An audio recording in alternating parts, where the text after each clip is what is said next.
நாட்டின் உயரிய விருதுகளில் ஒன்றாக கருதப்படும் பத்ம விருதுகள் பல்வேறு துறைகளில் சிறப்பாக பணியாற்றுவோருக்கு வழங்கப்படுகின்றன.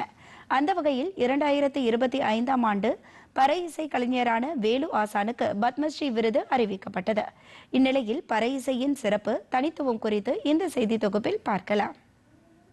நாட்டின் உயரிய விருதுகளில் ஒன்றாக கருதப்படும் பத்ம விருதுகள் ஆண்டுதோறும் குடியரசு தினத்தையொட்டி பத்ம விபூஷன், பத்மபூஷன் மற்றும் பத்மஸ்ரீ ஆகிய 3 பிரிவுகளில் மத்திய அரசால் வழங்கப்படுகின்றன.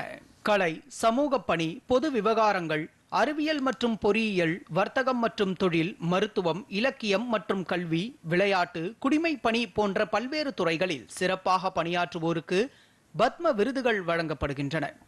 அந்த வகையில் மதுரை அலங்காநல்லூரை பூர்வீகமாக கொண்டு தற்போது விருதுநகர் மாவட்டம் சாத்தூர் அருகே மேட்டமலை ஊராட்சியில் வசித்து வரும் பறை இசை கலைஞரான வேலு ஆசானுக்கு பத்மஸ்ரீ விருது அறிவிக்கப்பட்டது.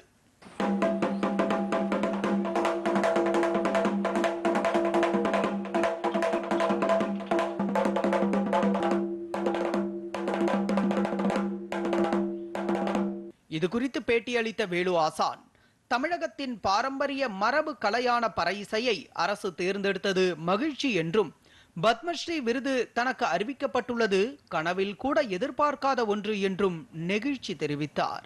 அவ்வளவு பெரிய விருது, இந்த விருது கிடைச்சது எனக்கு சந்தோஷம் இல்லை, எனக்கு பெருமை கிடையாது, இந்த பறைக்கு தான் பெருமை.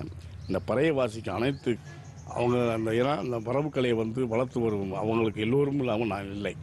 தொடர்ந்து பேசிய அவர், இந்த கலையை கற்றுக் கொடுத்த குருநாதருக்கும் பறை இசை கலைஞர்கள் மற்றும் தமிழக மக்களுக்கும் சமர்ப்பிப்பதாக கூறினார். இல்லாத பாமர மக்கள் முதற்கொண்டு பெரியவர் முடிய ரசிக்கக்கூடிய கருவி இந்த பறை தான். கலைஞர்களுக்கும் உலகத்தில் உள்ள அனைத்து தமிழர்களுக்குமே இந்த அவார்டை சமர்ப்பிக்கிறேன், இந்த பெருமையை சமர்ப்பிக்கிறேன். சேவுகன் வாத்தியாருக்கும் இதை சமர்ப்பிக்கிறேன்.